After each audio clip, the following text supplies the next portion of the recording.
Welcome to the OBM Podcast. This is a platform where awareness, new perspectives, healing, and transparent conversations take place. Every mom has a motherhood journey that is unique, yet no mom is alone. So sit back, relax, open your minds, and steady your hearts to hear a mom's journey through motherhood. Hello, sister friends. Welcome to another episode of the OBM Podcast. Today, we have the amazing Miss Phebe Fuquay, and she is here to share her story with us of her journey into motherhood. But before we begin, I would love to hear, and I'm sure everybody else would, just tell us about who you are outside of any other titles. Okay. Let us know who Phebe is. Oof. Well, I am, of course, a mother, and I am a sister to my youngest brother. And my mom and father has two children, my brother and I. I am the worship leader at my church, Word and Praise Family Church, and I love people. I love the community. I do a lot in the community. I'm a business owner, so I have 5 businesses. 5, go girl. Yeah, stay busy.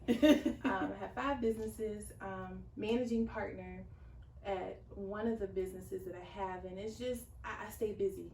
I love aviation, so I fly as well. I'm over the Women of Aviations for the Central Florida Black Pilots of America. Yes. So I am right there for the women aviators, Yeah. for sure. So, and I also pour into the youth. Okay. So youth who are interested in aviation, I do a lot of that, all free services, free ground training, and just teaching them a lot of things.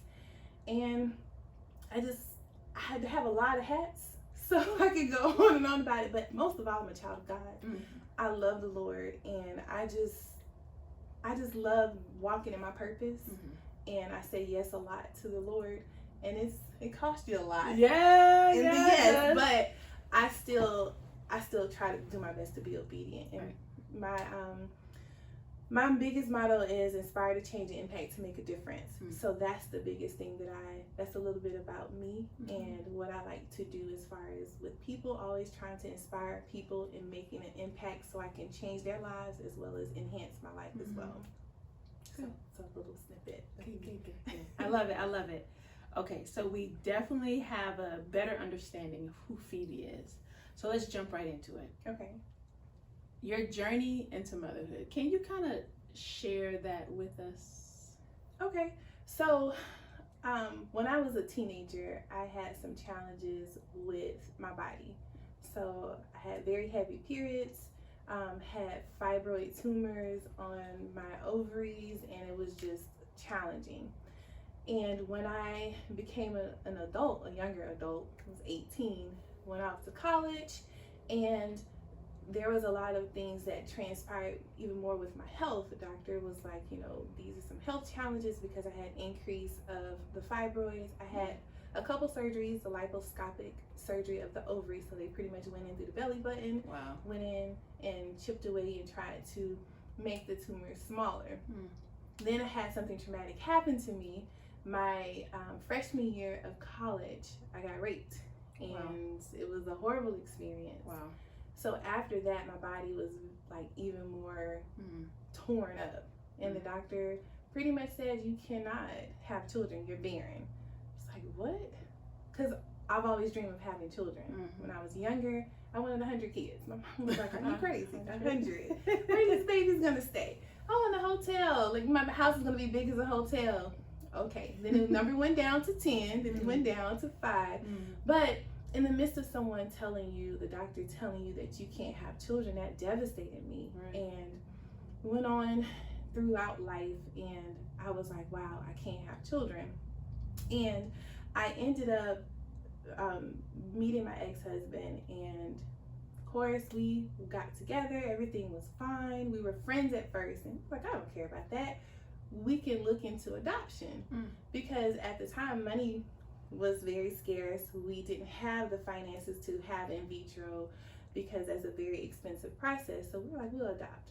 Found the cutest little chocolate baby boy, and we were like determined. And he did propose to me, so I said yes, of course. I was like, yes, found somebody who accepted me for me. And in the midst of being engaged, of course, having sex before marriage, it was free game. I can't get pregnant, who's gonna know? So then one day, it was coming from a church harvest festival. Went back to house, I'm like, hey, I missed my period. He was like, really? I was like, yeah, dollar store. Let's go to the dollar store. $1.07. And took the pregnancy test. Totally forgot about it. We went on, was watching a movie or something, talking. I said, oh, the test. Went back, I was like, oh no, hey, come here, look at this. He was like, oh no, Walgreens. Yes, Walgreens. We spent so much money on pregnancy tests. It was like, we wasted money. This thing, we bought the one that says pregnant and not pregnant. We bought the one that had the plus sign and the negative. I was like, wow, we're really pregnant. Like, wow. So called the doctor. The doctor laughed. He was like, it's hormones. Because all of the tumors inside my body were hormonal. So he was like, nope, don't get attached. It's just, you'll miscarry. I was like, okay. He was like, come in and do a blood test. I was like, okay, no problem. We'll do a blood test. Blood never lies. Did a blood test. My HCG levels were high. So, okay, I'm pregnant. Okay, don't get attached, Phoebe. You know, it's not going to happen because you can't carry. Your body cannot carry because of all the challenges that are going on. Endometriosis. You have all these fibroid tumors. Everything, your body is just jacked up for the most part. It's like, okay, no problem.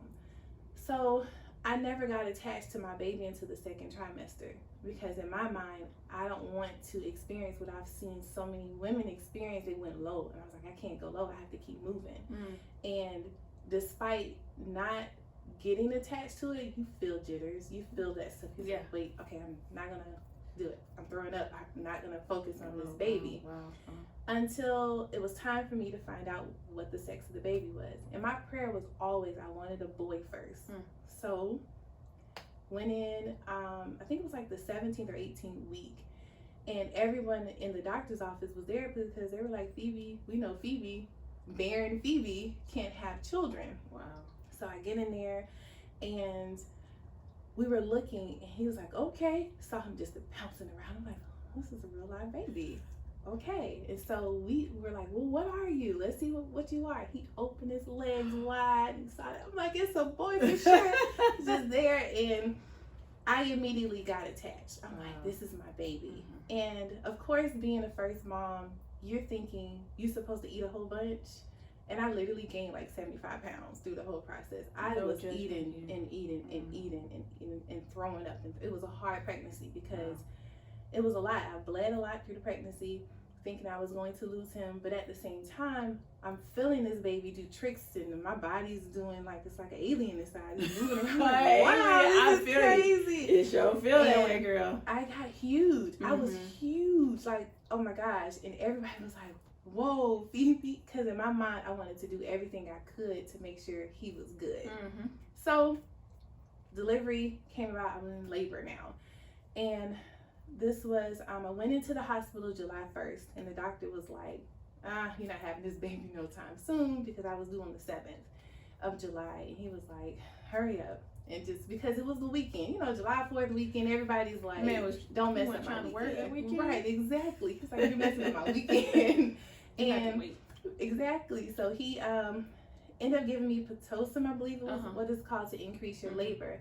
And the heart rate dropped on my son. Wow. And ended up finding out that the umbilical cord was tied around his neck. And I was devastated because in my mind, I couldn't have a child, and everything I wanted to be natural. I wanted to birth it. I didn't want any medicine. I was like going out to be super mom. The pain kicked in and I was like, yeah, so what is that thing called that you put in my back? I need that.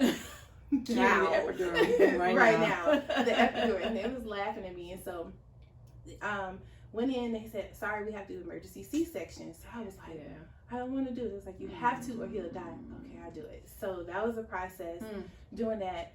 Long story short, he came out crying and pooping. He was in there too long. It was like, oh, he's overcooked. I was like, well, all right.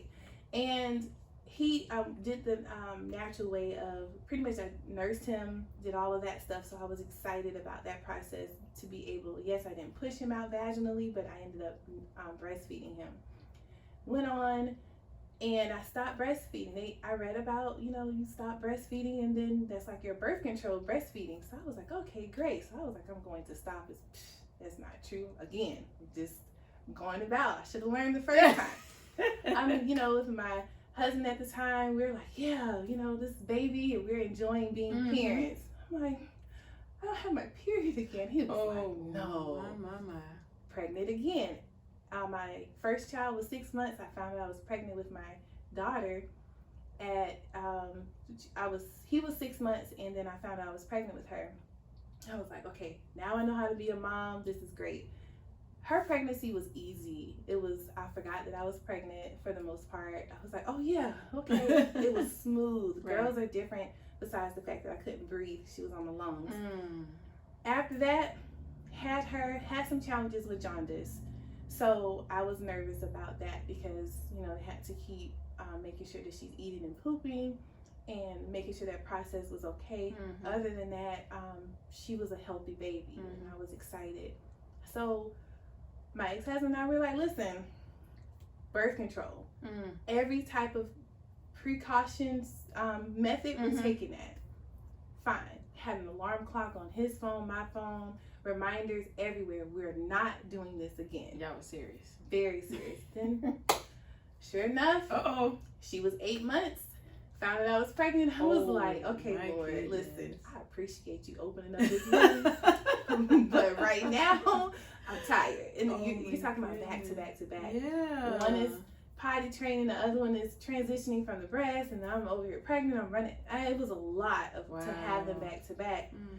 So he came along. By now I have a tumor, a huge tumor on the left side of my ovaries, on my left ovary, and my baby, Hezekiah, is my last child. He was transverse. So literally he's sideways the entire time, this big tumor. And when I found that I was pregnant, my dream was to have twins.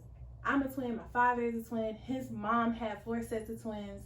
She actually lost 2 sets, so she would have had 6. Oh my gosh. Her sister, it was just like triplets and twins. Wait, 4 sets of twins. 4 sets. Your mom was pregnant 4 times? No, my dad's mother had 4 sets. So my dad is the first set of her twins. So she was pregnant 4 times and she had 8 kids, lost 2, but she had 8. She has 13 children. Oh my dad is the first set of the twins. So yes, it was, yeah. And then on top of that, my mother's mom had a set of twins. So, I was like, I'm destined for twins. Right. When, again, going back to my tumors that I would have are hormonal. So my levels were extremely high. And he was like, oh, you might have multiples. I'm like, yes! No! When I found out, I was like, wait, what? One baby? We were so determined. We had names and everything. And went in, I was like, what is that thing over there? It's like, oh, that's another tumor. I was like, oh, no. So it all worked out because, of course, my dad was like, no, twins are really hard. And it's a challenge because you have one sleep, one cry. Like, he broke it all down. Yeah, you would know with having twins. Like, hey. But ended up, Hezekiah's pregnancy was a little challenging because of having the tumor there and the risk of losing him, because they're like, we have to get this out of you, but we're gonna wait because he's still really healthy, bouncing around, he's doing just fine. So during the delivery process, it was kind of scary because I'm thinking, what's going to happen with him? By now, I'm a pro. Baby comes out, you hear the crying, they're alive, they're good. So focus on, and my main focus was making sure my baby was okay and tying my tubes. I was done. So I'm hearing him crying, and of course getting the tumor out as well. But the main thing was getting those tubes tied, like get out. So he's crying, they're trying to hand me my baby, and I was like, hold on. And I remember we have the recording. I was like, 1 second. They were like, you don't want to, he's crying. Doc, I'm laying there on the bed, the operating table, and I'm like, did you tie my tubes? And he was like, yeah, I'm getting it. Seriously, tie my tubes. And he was like, okay. And then I tended to my baby. Right. No judgment. Just I had to make sure I didn't want to do this. No again. Judgment here. This is a judgment-free zone. I was like, I had to get this done. Yeah, respect. So he ended up doing that, taking it out, tying the tubes, as well as taking the tumor out. And we move on. Healthy baby. Hezekiah was the easiest baby ever. Number 3. He was super easy. He transitioned so well with nursing and with everything. He didn't cry. I was like, wow, this is a perfect kid. Great shop shutter. This is wonderful. But then something happened. I'm nursing him and he's getting sick. I was like, why are you getting sick? What's going on? And I remember going to the hospital and they were like, your milk is contaminated. I'm like, really? Why? What's going on? And we never could find out. For the longest, he started to have febrile seizures. He started to, like, as he became a little closer to age of 1, he was getting really sick. And of course I stopped when he told me that my milk was contaminated. I started to do the formula and trying to figure out what's wrong. So after that, so I had him March of 2013 and I'm bleeding. So I'm thinking, wow, I had babies back to back. Maybe that's why I'm not stopping the bleeding. I'm thinking, okay, after a month, I should stop. Right. We're in month 3. Okay. Had him in March. I'm still bleeding in December. Wait. You're saying that every day up until March, you were bleeding? On and off. It was like it was really heavy. Very, very heavy. And I'm having to 2-3 pads and having to stop. Then it would stop. Wow. It would lighten up. I'm like, okay, it's off. Then it would come back on. I'm like, something is not right. And I would feel sick. I felt like I was literally dying. I'm like, I don't feel good. So we go on to December of 2013, and then also in January of 2014. Okay. Go in and I have an ultrasound, and I don't know if you experienced you had a sonogram before, so very similar to having an ultrasound. So pretty much you go in, they look at everything, and the tech was asking me questions, and she was like, no ma'am, we don't do that. I was like, what's the for? Hey, because in my mind, oh gosh, I hope I'm not pregnant again or something, or what's wrong, because I'm bleeding, I can't be pregnant. And so she was like, okay, all right, sweetie, they'll be in contact with you. I was like, okay, that's normal protocol. I get to the car, we're driving down the street, and I was asking my ex, I'm like, what was the He's like, I don't know. We know you ain't pregnant because you're bleeding. I was like, yeah, right. It's just something is just not right. We get a phone call from the doctor's office. You need to come in right now. While you're in the car. While we're in the car. We haven't even made it back to our home. Wow. So I get there, and the doctor is like, you have internal bleeding. Your uterus is enlarged. You need to have an emergency hysterectomy. I was like, a hysterectomy? That's when they take out everything. He's like, yeah, well, we're not going to take out everything because you're still so young. We're just going to take out your uterus because it really is enlarged and you have internal bleeding. This is not good. So I'm like, okay. He was like, so being that your tubes are tied, you don't want any more children, so you definitely won't have. I said, well, yeah, I'm thinking life. My life is at, is risk. Like I can't die. Yeah. And I wasn't thinking about children. I mean, at the time, we didn't want any more at the time. But my focus was, I'm bleeding in my insides. I have 3 babies, and what's going on? So fast forward the next month, February 19th to be exact, had the surgery, the hysterectomy. It was a super cervical hysterectomy. Pretty much, they take out the uterus and leave your cervix there, because if not, everything will pretty much fall. Your cervix holds everything pretty much together in the insides. So he cut a little, he called it like a smiley face. It's up like that, and to make sure everything's whole. So he cuts it all out and removes the uterus. So I was like, okay, all right. He was like, you won't have any more periods. I was like, okay, yay for that. But at the same time, will I go into menopause? He was like, no, you still have both your ovaries. Cool. He said, but you'll have a little form of like some heat waves and all this, hot flashes and all this stuff. You'll feel a little funny afterwards. So we fast forward. I end up finding out I'm diagnosed with multiple sclerosis. So I'm like, the fall of that same year. Wow. Because I'm giving a presentation and I'm slurred and I fall to the ground. All this going on, still trying to take care of my children and my household. Wow. So that had to deal with that. That was a lot. Not feeling the left side of my body, having tremors and falling often. It was just a huge life change on top of the fact I just had a major operation. Yeah. So we fast forward to the next year. Dealing with transition of having separation in my marriage and some challenges. There was some infidelity that came about, and it was just really, really hard to transition to deal with that. So we're now in the year of 2015. Okay. And I go in, I feel a lump on my breast. I'm like, family history of breast cancer. My dad's twin, stage 4 breast cancer. His other sister, stage 2. And the other sister, she did a precaution type of breast, what am I trying to say? She had a bilateral mastectomy just to make sure that she doesn't get breast cancer, because all your sisters have it and you're like, wait a minute. Right. So with me, if I feel something that's abnormal, I'm getting alarmed. So we're in 2015 and having these challenges. On top of the fact, I'm thinking I have multiple sclerosis. I have all these challenges and dealing with challenges in my marriage. I'm like, this is not what I signed up for. Why me?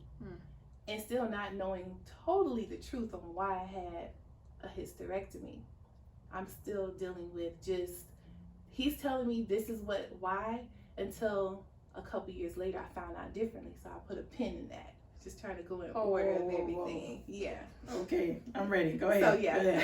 So I'm here and I find out, I have to have a small surgery on my breast to see if it's cancerous. The first surgery, it wasn't cancerous because it was hurting. I was like, this hurts. It was like, oh, it's not. It was ended up being benign.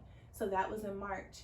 Well, in March, I had to move out of my house because of my ex-husband telling me, hey, this is what's going on. I find out all this devastating news, and we talking about life insurance policies because I'm going under the knife, and we're just dealing with challenges upon challenges.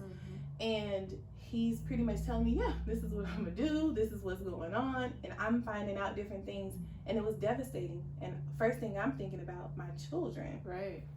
And this is, you have a whole nother life. So fast forward to October of the same year, 2015. I got the devastating news, you do have cancer, because I found another lump. That didn't hurt. It was very small. They ended up growing. And they gave me the diagnosis, and I was like, what? Had to do different blood work, different exams, and through that process, you have your mammogram, then they tell you, I'm like, I don't like the man. The hums are not good. You go in and do the ultrasound, and you go back, and this is like a lot. And then they call you and tell you the devastating news. So I'm like, okay, so what do I do? Mind you, I'm nursing 3 children. I always joke and make light of it. In that process, I've nursed 3 children, so gravity took effect. I was interested in a money makeover. So when they told me I had to have, my options were to have my breast removed, I was like, so I can have a money makeover? They was like, what is that? Of course, I'm talking to the wrong set of people. They were like, what are you talking about?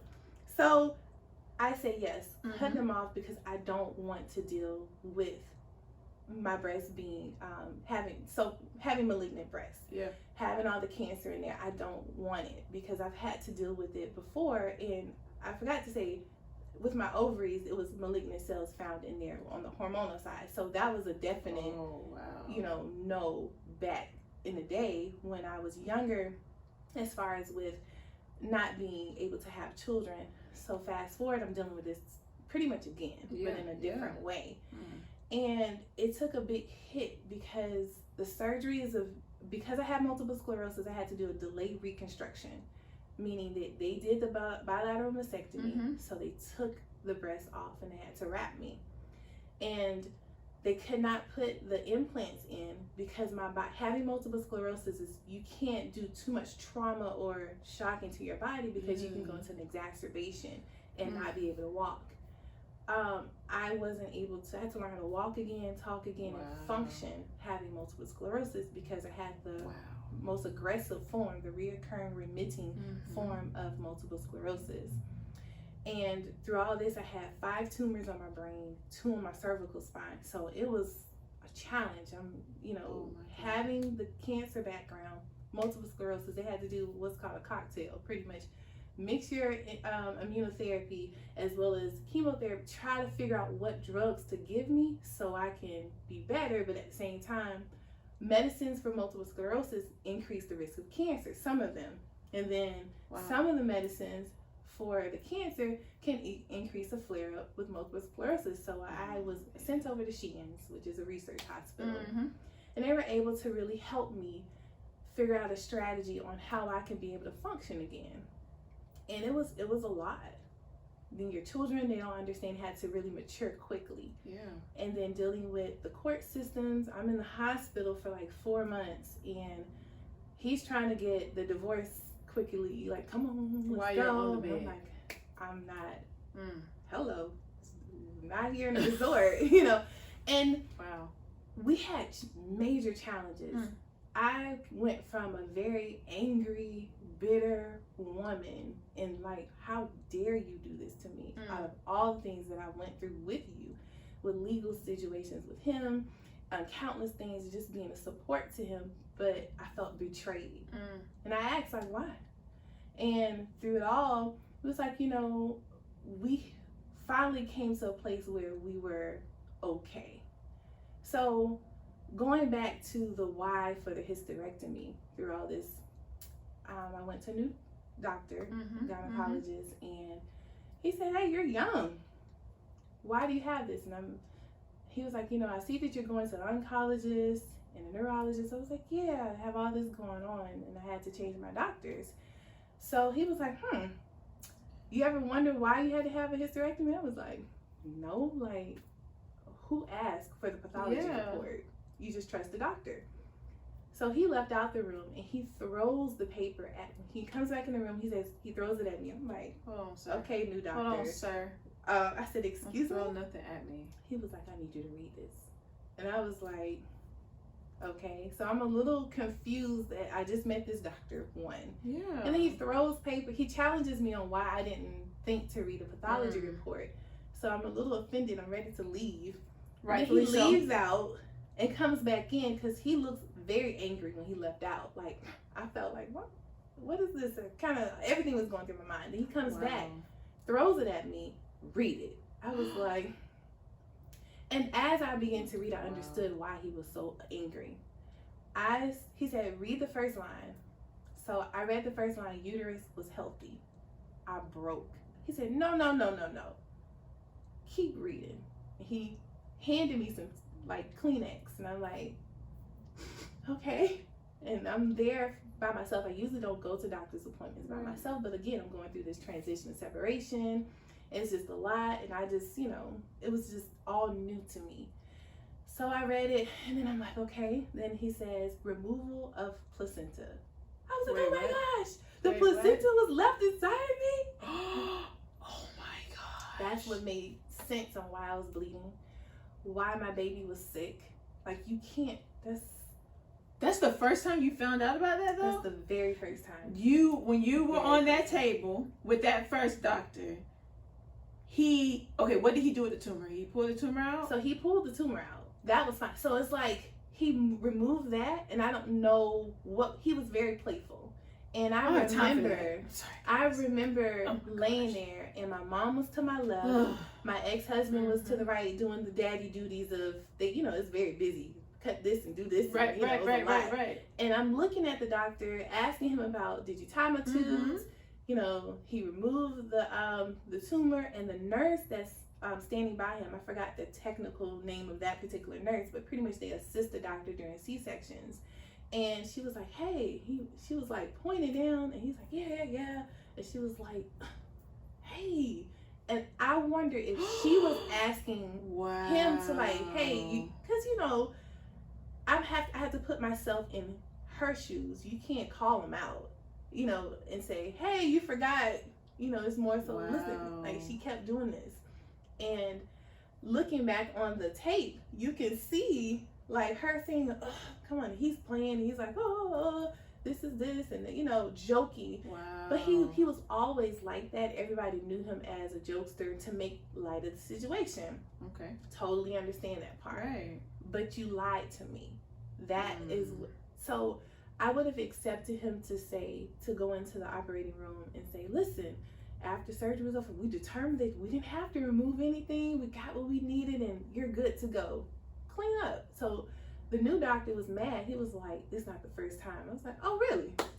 From that, so he was aware of His the actions. other doctor. Mm-hmm. And he said, okay, this is what's happened to you. I said, why he just didn't clean up? He said, oh, it was a cleanup operation. Definitely was.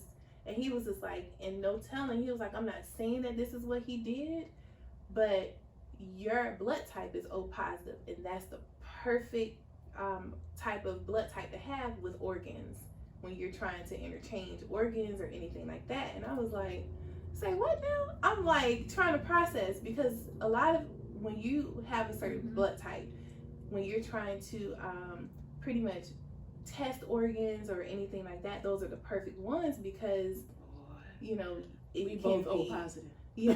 Oh Lord. So you can pretty much do a lot with that. Wow. So he was like, but for the most part, you were pretty much tricked, and he was covered up from leaving the placenta. So I called, and I was just like, why? I was like, what are you talking about? The nurses, of course, trying to, because I had a long relationship. They were my doctors. He was my doctor since I was 14. So, wow. History. Why would you do that to me? Yeah. And they were like, why would you call attorneys? Because, like, I'm hurt. Yeah. And even though I said that I wanted my tubes tied, that doesn't mean that I was done having children. Yeah, for the time I was done. But at the same time, I wanted to slow up the process. There's a lot of opportunity for in vitro. Didn't have the money then, but definitely could have had the opportunity in the future to do that. And now you stripped that from me, and I was devastated. And to know that it was hurtful. So moving throughout this whole process, now I'm divorced, going through a divorce. And then the divorce ended up being final 2016. So in my mind, I'm thinking like, man, if I remarry, I can't have any more children. Have to do surrogacy or something. And I was very upset about that. And God had to deal with me. He was like, no, I blessed you with 3 children. 3 children that the doctor said you couldn't have. And now, whoever you are with in the future, they'll be okay with it. And I had to heal from that, heal from anger. It was a lot of just healing process that had to go on. And dealing with the children, I had to learn how to be a mom without having their father in the house. When we were married, it was a whole system we had. I bathed one, he's bathing one. We did everything together. So throughout, despite how many challenges we had in the marriage, as far as the children, it was smooth. Now it's different. It was completely different. Yeah. Had to deal with being a mom in my household by myself, adapting to all that. And then the custody issue, it was like, oh gosh, co-parenting with the individual that he left me for type of situation. So infidelity, then he ended up marrying her. So it was just a lot of just back and forth, a lot of anger, a lot of arguments. It was just, I was like, why? He said, with all that you had going on, you're so career focused and goal oriented, and you made me feel less than a man. I said, really? How so? Because it's all you were focused on. And whenever I ask you, or you always get on me about goals, I'm like, well, that's what you're supposed to do, is build each other up. It's like, yeah, but I'm not into that. So I had to understand, okay, the why behind it, and not justifying it, but at the same time, trying to find the love that I had for him instead of being angry, and find that as far as forgiving him and her, because they all knew. It wasn't like he lied. It was all open and knew about it. Wow. And that was hard to do. Not until a couple of years ago, I had to sit down and saying, listen, here we are. And I'm the one that's saying we need to talk. Now, usually it's the other way around. Like, sorry, we got to talk. Let's be all friends. I felt dumb. Like, am I the fool here? Because clearly I'm the one that was hurt through the situation. Not saying that I was perfect, but at the same time, I was very like, let's go. Let's try to not be here at the bottom. Let's progress up, because growing up, I had a certain type of lifestyle. Then married, it was just completely different. I was like, oh, Jesus. It was a humbling experience, but at the same time, it taught me a lot. Yeah. And the art of forgiveness, when somebody hurts you and betrays you, you have to really dig deep into God. Yeah. And God showed me how to forgive and move forward, because at the end of the day, my children love their father. And I had to really, despite disappointments they might feel concerning him, we had our challenges concerning that, but I had to forgive him, and I did. And we're cordial to this day. Good. We're not perfect, but co-parenting takes a lot of work. And I had to realize, like, people say, oh yeah, you're a single mom. I'm like, I'm really not. I'm co-parenting. Co-parenting is different, and it has its challenges. And I was in the process of trying to put something together, of identifying how to navigate through co-parenting on top of health challenges, on top of trying to do ministry, running businesses. It was a lot. But one thing I did was stop and make sure that my children understood each process. I can't be 100% zoned into my child or my children, because I have to juggle it alone many times. So I incorporate them into the business. My oldest is amazing at drawing and creativity, so that's that side. So I'm like, hey, one of my businesses is design and consulting company. So I'm like, listen, I'm gonna show you AutoCAD. I'm gonna show you how to do this whole process. These are the plans, the floor plans here. I need you to make a 3D rendering. He was like, huh? This is what you do. I'm like, okay, just like you, because he designs cartoons and he's a game developer. And I was like, just like how you do that, just shift it, and you're doing buildings. These are the specs here. This is what you do. And he does it. I'm like, you help me at least do the foundation. My daughter, she's all operations. She'll make phone calls, you go do all this, just assist me. The youngest one, Hezekiah, we still have to keep him in prayer. He's a true child. Like, he's like, no. But I have to have them understand. Yeah. Make copies, do this for my business meetings or whatever. You're engaged and you're a part of this process. It's not just me. And understanding that mommy's building a legacy for us. Nice. And that's the major thing. When it comes to, mommy, another meeting? Or this now, at first when they were little, they were like, oh, these people. And I'm like, hey, go take a picture with that person. I don't want to take a picture with you. Trust me, because I'm meeting a lot of influential people all the time. Or doing consulting for them. Or we're doing community events, and you're like, I don't want to take a picture. I don't know that person. Yeah, trust me. 20 years from now, you're going to say, thank you, mommy. But getting them to understand that process, making sure that they're engaged, and also having that one-on-one time with them is so important, because I learned that from my parents. They were very busy when it came to their careers and ministry, and but they never stopped. They never did. What am I trying to say? They always stopped to take time for us. Family first for sure. They always stopped, had those one-on-ones or those date nights, and was like, hey, what do you want to do? What do you like? Let's talk about it. And I learned that from them. And I carried that on, and adapting by being a mom in a household that is just me, that was challenging, because I never thought I would be to say I was divorced. Like, that was hard. It was a hard pill to swallow. And also deal with the type of how the divorce happened. It was just challenging. And even sometimes now, he will say, hey, my friend, and I miss my friend. I have to just like, oh, okay. And we as mothers dealing with this, we have to take a lot of hits. And I had to learn that I have to be super cordial, fake it till you make it, for my children. Because the moment I be like, excuse me, friend who? No. Or listen here, blah, blah, blah. You know, it's just like, no, that's not, we're not on that level. And I have to remind him, no, we're cordial. And a friend, I don't know, I have to keep praying about that. Sometimes he would get very upset, and then that would affect how the children think different things with children or decisions. But I had to keep praying about it. And everything now, I'm like, nope, let's go to the Lord. And I'm like, oh, all right. Because you know how I operate when it comes to that. And the same thing with him. I have to be okay with decisions that he makes as well. I would be like, no, I'm the main custodial parent. And no. Angry, hurt, bitter. Yeah. It was that hurt for the most part. Yeah. Making those decisions and screaming out. And I had to learn, like, you know what, Phoebe, let me check you. And surrounding myself by friends who are like, Phoebe, you know you was wrong for that. Or I would call them, like, he asked me to do this, and da-da-da-da-da. I told him no. Phoebe. I'm like, all right, yeah, you're right. Okay. And that's what I had to do. They've come over to my house.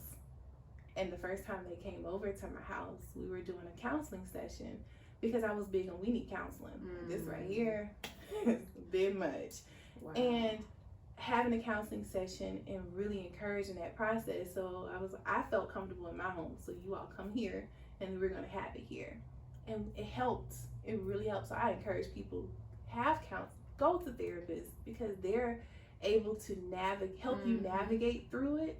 Or else, you know, God is definitely there, but God places therapists in our lives to help us, just like doctors. Yeah. So that helps. So we ended up to the point where we celebrated my youngest son's birthday. We went to Sky Zone, had a great time, came back to my house, and it was, of course, everybody, my friend, parents were, okay, it's awkward, and the kids was like, you okay? I was like, yeah, we're fine. And inside I'm like, what? It's time to go. Some of it was like weird because hearing her address him a certain way. And I kind of felt like, is she being extra or what? Or it was just, you know, but I had to understand that's her norm. Pet names, whatever. And I was just like, okay. And then I can tell he was a little, hey, are you okay, Phebe? I'm like, don't call me Phebe because we're not in that space anymore. And he was like, oh, I mean, you know, all right, okay. It just made me, I was like, I had to check him, like, listen here, man. But it all went fine. I wanted the children to see that your mom and dad can still work together despite our differences. And that's key because I was having major challenges with my children. Not listening, not doing all kinds of stuff, showing out in school. They were hurt too. Yeah. And I had to realize, people say children adapt. They do, but they hurt too. Nobody stops and say, hey, are you okay? Yeah. And I had to ask, and it affected mostly my oldest son because he remembered having both of his parents. Now the youngest one, he was 2 years old. It kind of, you know, they don't really remember. My daughter, she remembers. So they had major challenges. Had to have therapy sessions at least every other day with them. It was major. And it helped seeing us work together, seeing us handle different things. I would ask, hey, come to doctor's visits with me for and I'm like, okay. But eventually we work together, talking on the phone. I made up in my mind, let's be friends to the point, not bosom buddies, ace boom coon, we can't chill buddies. And, you know, go and hang out and like, no, not like before. But enough to say, let me tell you what your child did. Something like that. To joking in a way. Is it easy? Not all the time. But I will say with my children, I have to make sure that they are comfortable with this transition of life. I'm teaching them. Everything is a life lesson. I don't want them to grow up saying or thinking differently of their father, thinking differently of me, saying my mom was always mean towards my daddy. She hated my daddy. My daddy did her like, no. Your dad did what he did. Now we're transparent with it. They ask questions. the oldest one did some calculations, like, wait a minute, so she was born in this time and this, and it was just like, well, yeah. And we had the conversation with them, and we had to make sure that they know truth, so they can be able to process and see that the art of forgiveness is real. Like, somebody does something to hurt you, you still can forgive. You might not forget, but just the way that God forgives over and over and over, we have to do that too. And that's truly walking in your purpose. And you never know how that would bless somebody else. And, you know, recently, my youngest son recently had a surgery, had a procedure, and this was last week. And it was just a matter of calling, hey, this is what's going on. I'm dealing with all this, you know, all kind of stuff that's going on. He wasn't able to be there because he was sick. My ex was sick, but at least filling him in. And then I'm telling, hey, I told your dad this and that or whatever. That's really good. Whether he responds or not responds. Really Sometimes good. he doesn't respond. I did my part.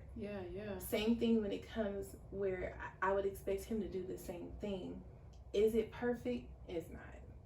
Long way to go. But at the same time, it's a lot better.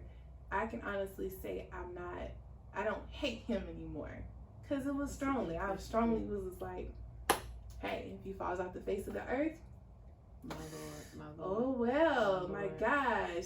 But now I'm to the point where, wow, you know, he loves his children. And there was at one point love there, because I never would have married him if I didn't have it. When it comes with the children, I have to show them that. And being a mom, the story of like my life is, as far as the transition of motherhood, it had its ups and it has its downs, but I won't change it at all, because it made me to the person I am today. I'm stronger, I'm a lot wiser, and I know how to navigate through challenges, and it really taught me a lot. I was sitting the other day, and I was like, wow, did I process some of this stuff, or is there another phase where I need to process? Because sometimes when you think about it, it's okay. Think about it. It's okay. Sometimes when you think about different things, you always want to know why. Why did this happen? Or what could I have done differently? Plenty of things I could have done differently, but we all make a choice. And when we think about the choices we make, it's life lessons. It's life lessons. I'm not going to say, okay, it's all him, it's all me, it's all, you know, I should have, you know, went to a different school or should have whatever, because different things happen, or I could have done something different as a mother to my children. Once you figure out the difference that you could have made, then you start to address how to make it better. Hey, sister friends, thanks for tuning in to another episode of the OBM Podcast. Tune in next week to hear another episode from Phebe as she shares more about her motherhood experience. God bless and take it easy.